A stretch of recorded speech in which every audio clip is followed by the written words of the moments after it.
రాష్ట్రంలోని ఉద్యోగులు ఉపాధ్యాయుల ఆరోగ్య భద్రత వేతనాలు పెండింగ్ సమస్యలు ఎంప్లాయీస్ హెల్త్ కేర్ ట్రస్ట్ ఈహెచ్సిటి అమలుపై ప్రభుత్వం వెంటనే స్పష్టమైన విధి విధానాలు ప్రకటించాలని ఉపాధ్యాయ ఎమ్మెల్సీ మల్కా కొమరయ్య డిమాండ్ చేశారు. సోమవారం హైదరాబాద్ లో నిర్వహించిన మీడియా సమావేశంలో ఆయన మాట్లాడుతూ ఈహెచ్టి అమలు పేరుతో ఉద్యోగులు ఉపాధ్యాయులపై అదనపు ఆర్థిక భారం మోపవద్దని కోరారు. పీఆర్సీ అమలు అనంతరం మాత్రమే ఉద్యోగుల వాటాను వసూలు చేయాలని, అప్పటి వరకు ప్రభుత్వమే భరించాలని సూచించారు.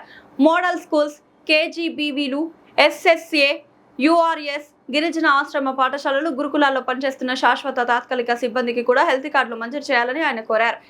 ఈహెచ్సిటి నిధులను ఇతర అవసరాలకు మళ్లించకుండా ఆరోగ్య సేవలకే వినియోగిస్తామని ప్రభుత్వం లిఖితపూర్వక హామీ ఇవ్వాలని డిమాండ్ చేశారు.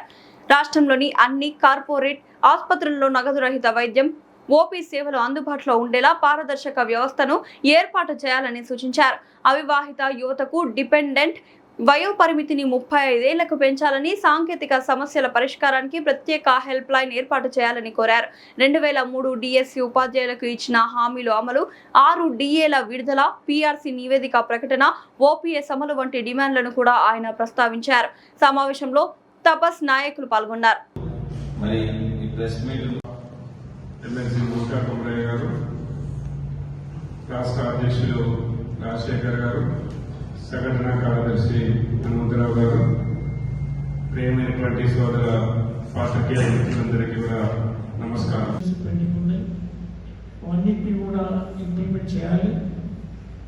రిటైర్డ్ అయిన టీచర్స్ కూడా వాళ్ళ ఓన్ డబ్బులు వాళ్ళకి ఇవ్వలేని పరిస్థితిలో ఉంది.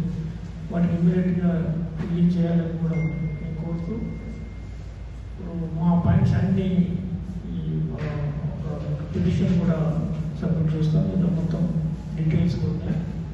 కాబట్టి ప్రెస్ మిత్రులందరికీ కూడా చెప్పేది ఏంటంటే, ఈ టీచర్స్ వాళ్ళు చాలా కష్టపడి పిల్లలను తయారు చేస్తారు.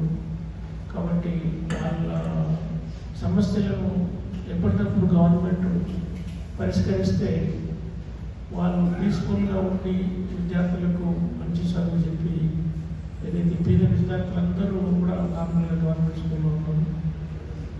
కాబట్టి వాళ్ళందరికీ మంచి సర్వీస్ చేయాలంటే టీచర్స్ అందరికీ కూడా వాళ్ళ సమస్యలు టైం టు టైం సాల్వ్ చేసి గవర్నమెంట్ పరిష్కరిస్తే వాళ్ళు ఎడ్యుకేషన్ మీద, స్టూడెంట్స్ బాగోగుల మీద కాన్సన్ట్రేట్ చేస్తుంది. అదేవిధంగా ఇప్పుడు ఎడ్యుకేషన్ మన న్యూ ఇయర్ క్యాలెండర్ స్టార్ట్ అవుతుంది. కాబట్టి అందరు టీచర్స్ను ప్రాపర్గా రేషనల్ ట్రాన్స్ఫర్ చేయడం కానీ, ప్రమోషన్స్ కానీ అన్నీ కూడా వాళ్ళ ఇబ్బందులు ఒక కమిటీ వేసి ఇమ్మీడియట్గా వాటిని సొల్యూషన్ ఇస్తే ఈ ఉద్యోగ సంవత్సరం మొత్తం మీద వాళ్ళ టీచర్స్ ఎడ్యుకేషన్ పిల్లలకి ఎట్లా పాఠాలు చెప్పాలని దాని మీద కాన్సన్ట్రేట్ చేసి మంచి ఎడ్యుకేషన్ ఇస్తారని గవర్నమెంట్ డిమాండ్ చేస్తూ, ఎడ్యుకేషన్, టీచర్స్ ఇష్యూస్ అన్నింటినీ కూడా టైం బౌండ్ ప్రోగ్రామ్గా తీసుకొని, అందులో ఫైనాన్షియల్ ఇష్యూస్తో ఉన్న ప్రాబ్లమ్స్ ఉన్నాయి, కొన్ని non financial issues, service matters కానీ అవన్నీ ఫైనాన్స్ అవసరం లేదు. ఒక కమిటీ వేసి కోఆర్డినేషన్ కలెక్టర్స్ కానీ, సెక్రటరీ, సిఎస్ గవర్నమెంట్లో డిసిషన్ తీసుకొని అది ఇంప్లిమెంట్ చేస్తే బాగుంటుంది. డిస్ట్రిక్ట్స్లో ప్రాపర్గా డిఓలు లేరు, డిప్యూటీ డిఓలు లేరు, ఎంఈఓలు లేరు, అన్ని పోస్టులు ఖాళీ ఉన్నాయి. కొంతమంది ప్రమోషన్స్ కూడా కొందరు ఇస్తే బాగుంటుందని గవర్నమెంట్ డిమాండ్ చేస్తున్నాం. అయితే డిఓ లేకుంటే గవర్నమెంట్ రెవెన్యూ ఆఫీషియల్స్ ఇన్ఛార్జ్ చేస్తున్నారు. వాళ్ళు ఇన్ఛార్జ్ వచ్చేది 6 months 3 months వాళ్ళు ట్రాన్స్ఫర్ అవుతారు.